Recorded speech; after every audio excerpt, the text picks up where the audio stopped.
سؤال كتير بيتسأل قوي من كتير من الأصدقاء.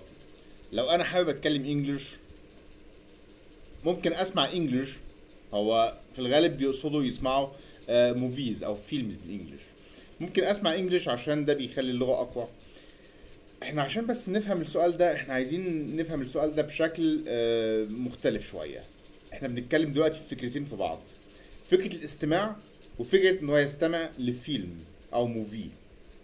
موفي هو فيلم طبعا باسم امريكان انجلش. فهي فكره الاستماع في حد ذاتها طبعا فكره كويسه جدا، فكره كويسه قوي. لان طبعا من الفور سكيلز مهمه جدا في to improve any language.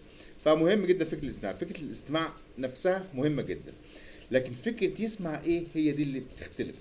لان فكره الاستماع عن سواء موفي او سونجز، الفكره هي الفكره يعني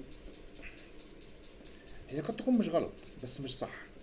الفكره في ايه؟ الفكره ان الفيلم اللي معمول او الموفي او السونج هي مش معموله لشرح اللغه، بس هي باللغه. اوف كورس هي معموله باللغه الانجليزيه، بس هي الفكره انها مش معموله لشرح اللغه الانجليزيه. طب ايه الفرق؟ الفرق كبير جدا طبعا. الفرق كبير ليه؟ هي الاغنيه فعلا بالانجلش او الفيلم بالانجلش صح، لكن اللي بيأدي الاداء سواء في الاغنيه او في الفيلم ده هو مش بيقدم اللغه. هو بيتكلم باللغه لكن مش بيقدمها. بمعنى ان هو مش عايز يعني، او مش الهدف بتاعه انه بيقدم لغه ان هو بيبين بقى الفونكس تبقى ازاي والاسترسات ازاي. هو بيبقى التركيز في حاجه تانية خالص، التركيز على الايموشن. سواء الاداء هنا او هنا الايموشن بيبقى عامل ازاي.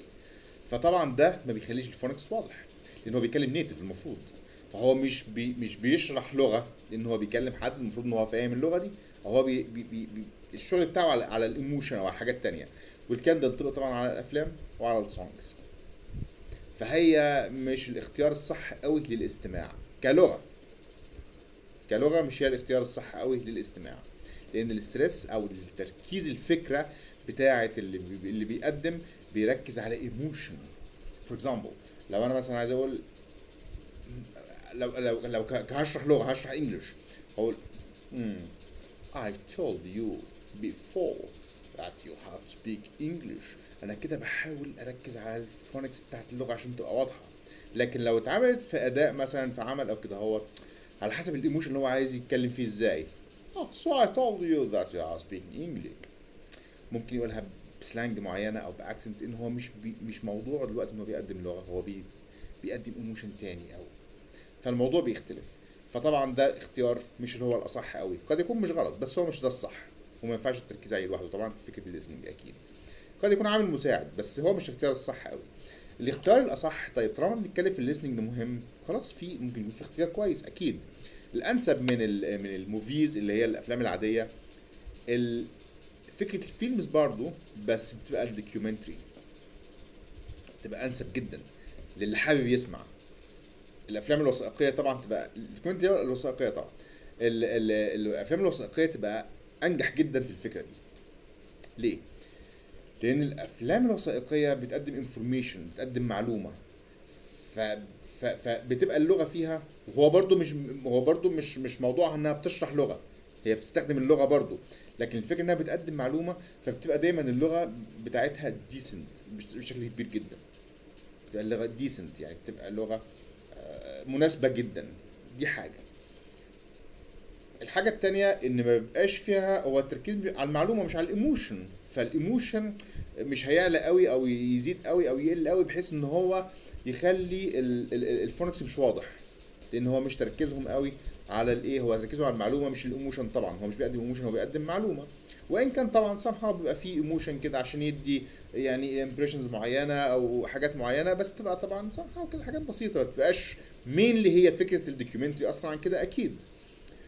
فالدوكيومنتري يكون انسب جدا لان مفيش الايموشنز الاكستريم قوي اللي ممكن تكون في بعض الايه السونجز او في الموفيز او في الافلام او كده. هو فدي فكره الدوكيومنتري قد تكون انجح جدا، لان اللغه بتكون ديسنت بشكل كبير جدا، بتكون اقرب طبعا للغه السليمه جدا، سواء بريتش او امريكان. يعني سواء هو كده هيكون ستاندر امريكان وسواء هيكون ستاندر بريتش، مفيش مشكله.